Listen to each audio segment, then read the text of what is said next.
Whenever they're at a tournament, you expect to see him do well. I know that OmegaK, unfortunately, due to, I mean, the guy works, right? He's not a sponsored player. He had to miss Finality. All right, this is it. We've got an IMAX cinema full of UK fans watching the biggest UK tournament in history for Mortal Kombat. It's OmegaK on the winner's side and Foxy Grampa on losers. The winner makes it to the Interkontinental Combat Finals, and the loser gets nothing. It's not about second place here.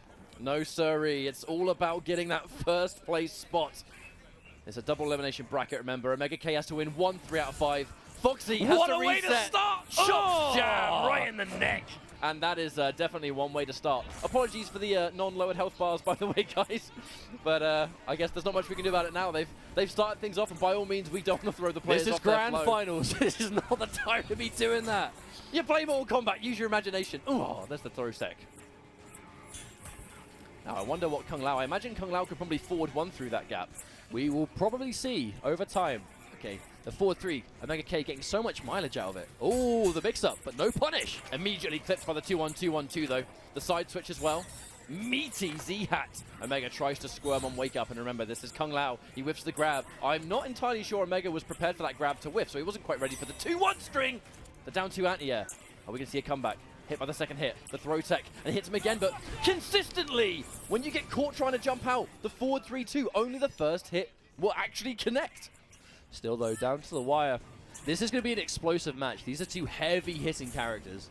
Oh yeah, the grab didn't quite work. One thing these 2 characters don't lack is damage output. And there's the whiff. Foxy has played the plethora of North American Gearus players. He knows this matchup in and out. But then again, Foxy and Omega, I know they've ran this matchup plenty of times. Normally it is Foxy that has the upper hand, but... Oh, wow, that's still connected. And these are actually 2 characters very similar in that regard that have big anti-cross-up properties on those down 2s. Big damage coming through from Foxy. Knockdown, Z-Hat, cancel, good throw tech. Again, that forward 3 connecting. Good throw, OmegaK. Piece by piece, he's fighting back.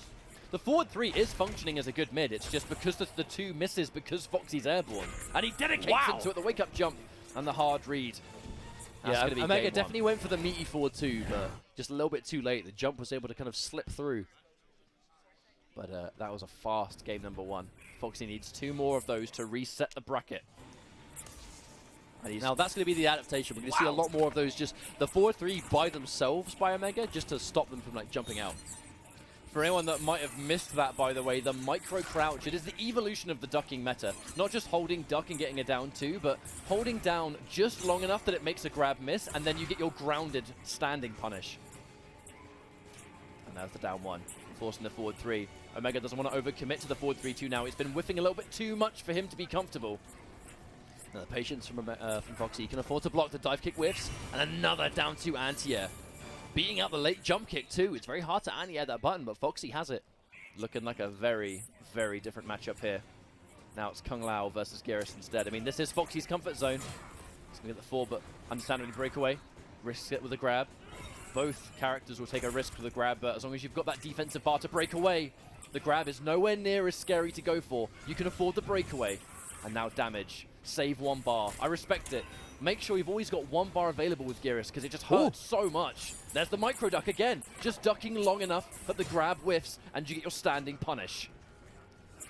Oh, he tried to confirm for max range, but the forward 3 didn't reach. Omega going to get comboed for that too. And you know that was a forward 3, back forward 2, but because it whiffed, it just came out as forward 3-2 by itself. Verge of a comeback now. Foxy just needs 1 more opening. Counter pokes, but it doesn't work. Omega, I think he was just confident. He just went for the mix-up, and this is going to be unbreakable. Not that he had the chance. Didn't actually have the chance to break. Doesn't even matter. That I feel kind of bad for OmegaK because I feel like it was his. He's just, when he got the 1-1-1 and stuffed it, he mustn't have been confident Foxy was going to get hit there. It was, I'm going to do 1-1-1 on block, and it just so happened to hit. And he did beat the fail blow too, but that's a quick 2 games for Foxy. And it is a throw tech. I feel like this is a fast matchup. I feel like absolutely. These are 2. It's heavy mix-up, heavy damage. Oh, counter hit! And there's a stomp right there. Crushing blow already spent. Wake-up roll has been a huge thing for Foxy as well, consistently. And there's escape failed. Escape failed means business for Kung Lao. And oh, the change! He's going just forward 3 by itself, and now if he's airborne, he can capitalize on it while it's in the air. And there's the interruption on the gauntlet. Another forward throw. Foxy's going to use the forward throw almost as a guaranteed grab, because why would you ever tech the version that doesn't crushing blow? It's an addition to his mix-up. Whiffs the forward 3-2, and now Kung Lao. Full combo here for Foxy. Z-Hat.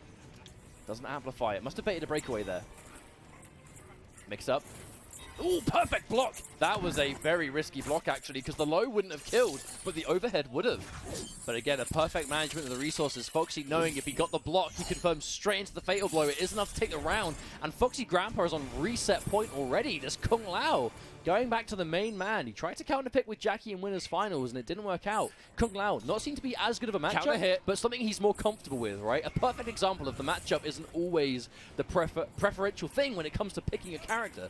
I mean, it's why Foxy's playing Kung Lao in the first place. And he plays Cassie, who is way higher up on the tier list to Kung Lao. But you know what? If one character fits your style the best, that character's the character for you. And that's why Foxy has the best Kung Lao in the world. He's going to get a full combo here as well. Omega gets the standing one out in the air, but he's got a lot of work to do right here. Now, what's he going to do? Yeah, big chunk of damage to start things off. Oh, and the delayed grab is going to be whiff punished, and Foxy with a swift 3-0 resets things now. OmegaK going to lose. I imagine we're going to be lowering the health bars now. Yeah, now technically one set's done, so we have a little bit of time to give the players some time to think. So good time to actually tell them. You never really want to interrupt players during their, during the set itself. But that was a fast 3-0, and kind of reminiscent of what we've seen it reflect. And I think this might in turn be why OmegaK is not a particularly confident player, even though he does really well at every tournament he attends. I think it's because he plays Foxy and has played against Foxy for so many years, normally with Foxy having the upper hand, that there's somewhat of maybe a mental block there. Well, a big thing is, especially with the Kung Lao, I don't know what this matchup is on paper, but look at the way that Omega is playing it, right?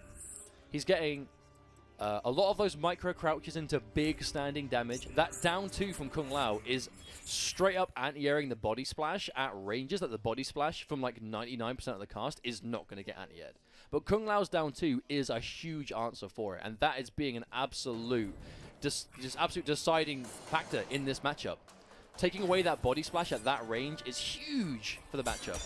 And again, he tried to whiff punish for the stain 2, but Omega didn't commit. Takes the down 3, and he knows that, the 2-on-2-on-2, it's slightly plus, so the down 3 is a pretty attractive option for Kung Lao afterwards, and clipped by the forward 4. Kung Lao, Foxy, looking like just another day at the office with this mix-up. Okay, gets hit by the mid this time. Sand trap, repositioning, a little bit of damage on the table. Yeah, Foxy's not really getting mixed by Geras so much. The forward 2, he's getting caught a couple of times, but this is some of the highest amount of times we've actually seen the forward 2 work at all. The 3 times it's hit now is almost the same amount of times it worked in the entire previous set before it. But that's important for OmegaK as he finds himself with a life lead again. No breakaway or defensive options at all for Foxy. The jump kick comes through, grab, amazing tech, with a trade! Oh, that trip guard 2-on-2-on-2. I was half expecting a fatal blow out in the air, but if Foxy knew he was at the right range, then why even risk it? He was like just in range for that too. Perfect spacing. A whiff. Plus. Oh, big jump. Body splash completely misses, but he gets the reversal throw. The advantage, what can you do with it? And there's the wake up. Oh, and he reads the grab, gets hit by the mid. Yeah, I wonder if Omega, I think he must have down 1'd or something there, because that up 3 into forward 4 was a counter hit. Confirmed now, the forward 3 high up in the air. This is very much a player matchup. These are two guys that have played each other online a lot, and Omega with the adaptation, knowing that Foxy's trying to be airborne, but unfortunately just getting clipped again. Here comes the Z-Hat and the jump back dive kick to cover him, but that's going to miss. This is his opening. He's going to build breakaway, but is it going to be too late for it to count? Maybe. There's the mid again. Oh, I can't believe he calls out the reversal fatal blow. Foxy did it to him in winners finals. He's going to return the favor here in grand finals. That's going to be just enough to kill. Oh. Omega gets a round on the board. Expensive, but definitely worth it. I'm always a firm believer that if the fatal blow is the only thing that will win the round in that situation, it will always be worth it, no matter of percentage and no matter of situation. If it wins the round, do it. And there's the charged fist. Catch him in the air, but he drops the down 1. Foxy not as airborne as normal. I don't think that quite works on every single airborne state. I think it would have worked, he just missed the down 1. Uh-oh, big confirm off the Z-Hat though. Ouch. Oh, but a drop combo at the end. Scary situation, gets the down 1, but the throw escape. Very hard to grab him, the down 2 out of here. Breakaway desperately needs to be forced. Foxy scouting it, gets the Z-Hat, and I mean, that entire round, man, it was, apart from the down 2, it was, I'm going to forward 4, I'm going to grab you because I'm point blank, and it's what I do. Game 1 already down there. Foxy just looking so good. And the problem with these kind of sets is the more games that go that you don't win, the more you start to think about it and the more you worry about it. And the I mean, worse he did play. take a round there, though, did OmegaK, so it's like, it's already an improvement over the first set in Grand Finals, but there's definitely no getting around the fact that this is very dominant for Foxy Grampa. I don't want to count out OmegaK. I feel like if he just adjusts to the reads, because a big thing is Foxy is just reading that one step ahead, right? His spacing is that little bit better. We're seeing a lot of whiffs, and again, stuff like that, just those clean anti-airs. And it's also the fact that the down 2 hits so far behind him. Body Splash is normally an un-anti-airable hit, like an area. Most down 2s don't hit that far back, but Kung Lao's does. Which means that even though Foxy thought that Jackie was a great pick for Geras, maybe Kung Lao ain't so bad either. This has just been very one-sided. Foxy just looking very comfortable in this matchup, and Omega trying to fight back, but it's decision-making, right? That's what it's coming down to, and Foxy's just making the best decisions he can. Now, I think we are still going to see Omega jump, because it's still one of those things that, like, it's still worth it for him to get a jump in eventually, because, like, when one lands, he's going to do, like, almost 400 damage. Oh, no. Big, optimal interruption this time. Foxy drops the combo, though, unfortunately. It does the 1-2-1 a little bit too high up in the air, so even though the side switch does come out, not high up enough for that attack to become active. Forward 4 again. Omega falling victim to this because he really does not want to get grabbed. That definitely like a down 2 that didn't come out, but Omega not ready for the punish. Just gets a standing 2, which I'm sure wasn't what he wanted. Ah, and there it is. Just one step ahead all the time. Foxy's looking to take this 6-0 again, and he only needs one more game to achieve it. I feel like he's just doing a great job of just calling out what's going on with the just pretty much how the neutral is being played, right? Every single time Omega goes for the body splash, it's being anti-aired. Every time he goes for a button and Foxy's in the ground, it's being a dive kick reaction and whiff punish, right? It's dive kick reactions. It is anti-airs all the time. It's standing whiff punishes, right? It's micro crouches for throws. Foxy is just at all points of the screen controlling something. And it's being the Z-hat resets. Like, it's the complete package. And it's also in a couple of instances where Omega could be trying to squeeze out some damage. He's just a couple of little fumbles of execution. Some strings not quite working the way he wants to, you know. And there's the whip punish now. I love that even though he is technically 5 games in a row down, he's still able to make these reads, right? He's been clipped now, but he just needs to make sure that he's making the right decisions, even under a high-stress situation. Oh, no, escape failed. This mix-up has been almost flawless for Foxy the whole time! When this works, I mean, when this works, Kung Lao looks broke. Like, when he gets it every single time, it's crazy good. But you got to realize, the delay! It's a read every time, and Omega making the better reads in that round. He's going to get something on the board. But I think that's how you have to play against Kung Lao, though. Because I think Foxy, he's almost done nothing but mids for, like, a bunch of games now. And now he decides to start going for throws. That's where it gets dangerous. But should you read the throws, that's where you get the biggest payout. Especially someone like Geras that has the counter-hit crushing blows. Absolutely. But you still have to read them. He's still got forward 1. Oh, Foxy hesitated on the down 2.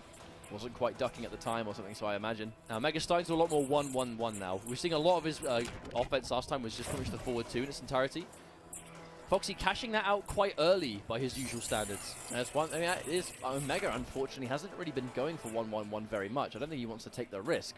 It's been forward 2 pretty much the entire time, but Foxy is so content just sitting and holding this mid that he's not worried about it. For escape. Whoa. Very dangerous now. Just gets the 1-1-1. I think he must have been expecting it to be blocked. He must have been expecting it to be blocked. He didn't finish the strings. He didn't want to corner himself. But regardless, Foxy Grampa is officially on tournament point. They're taking VSFighting 6 games in a row unless Omega can make it work. I mean, he has the resources, but Foxy, again, he's just reading him. He has him in the corner. This is dangerous territory. Very loopable as well. The wake up down 1 to steal some plus frames. That Z-hat. Not real, and the wake up 3 gets the throw escape, jump in. Oh, but he meets him in the air. He's ready with the jump kick, and it's just going from bad to worse for poor old Omega, who now is 1 combo away from being sent out of this tournament, and Foxy being the champion. You see him being patient. Oh, the anti-air from max range. OmegaK swats him clean out of the air. He's got so much work to do, but this is going to be one hell of a start. This is Geras. A couple of crushing blows, and he'll be all right. But will he get them? Foxy gets the anti-air. Oh, the miss! Oh, he doesn't whip punish it! And now, no, commit the stagger. OmegaK staggering that this low on health. The whiff punish, the crushing blow! Take the boot, he's still alive! Oh, and the down 4 comes through, OmegaK! Everyone in this theater thought for sure that crushing blow was going to do it, but no, less than 1% left for Foxy, and he almost managed to make it work. But OmegaK, this could be the start of the reverse 3-0. If he can do this, he has 2 games left to win. You know what? That was stacked against him to the maximum degree. You know what's so crazy to me is that in the stress of that situation, you can still make those decisions. Like, not a lot of players could do that, but there's the down 2. Foxy wasn't able to down 2 the body splash in the previous game, but had much more height to work with there. Throw escape again. Foxy control punish. The read! You know what that means? He did the close one as well. Empty jump, expecting a wake up, I imagine. Escape failed. Foxy tried to tech. Just gonna make the right call. Instant jump! Made the read. And now 41-2, what is it gonna be? Half expecting a flawless block there, honestly. The reversal grab now. Back in the fight. Not quite in fatal blow territory yet, but now he is. If he sticks out a button, dangerous stuff. OmegaK still alive. The roll, but it gets beat out. Rolls in the wrong direction. Foxy Grampa is going to be on tournament point for a 2nd time in a row. Now OmegaK, he had to deal with this last time. He's dealing with it for a 2nd time. This is so stressful. The whiff punish dive kick. He has 1 more bar. He can fish for the crushing blow. Won't get it because he won't need to. Spends the bar on the Z-hat. Oh, the momentum, the down 1. Oh, the wake up jump. Man, Foxy's wake-up jumps have actually been a really, really good call because it's hard for him to confirm. Speaking of confirm, 1-1, bed of spikes. Oh, he went for the optimal, but he dropped it. I think he must have gone for it because he was near the corner. Expecting it to be much easier to obtain. Goes in for the forward 3-2, but again, Foxy's jumping has just been wonderful for that. The forward 4 connects, breakaway. That's the last breakaway we're going to see in this round, I imagine, from OmegaK at least. Dangerous. This is so bad for OmegaK. He hasn't got the defensive bar, and this is not a lot of life left to have against Kung Lao. Does he still have the crushing blow? No, he doesn't. Z-hat. The mix-up! Fatal blow! Get off me! He knew a button was coming. He could feel it. And that's going to be it. I mean, he's not going to be dead, but he is going to be in the lead. But Foxy now has his own. And he sits there and blocks it. Respects the sand trap. I respect it. Goes in for the down 4. Oh! Oh, no! Oh, no! I think he's still alive, but barely. The dive kick does it! The dive kick does it, and it's going to be PXP of Foxy Grampa. Fighting hard for it at the very end, but he's going to win VSFighting 2019, and he is going to be the UK champion for the Interkontinental Kombat Series. Undeniably the 2 strongest players in the UK, I would say. I feel like their results really do speak for themselves. OmegaK, he was so close to beginning that mountain of a comeback after being down 2 games, but it wasn't meant to be. Foxy too strong once more.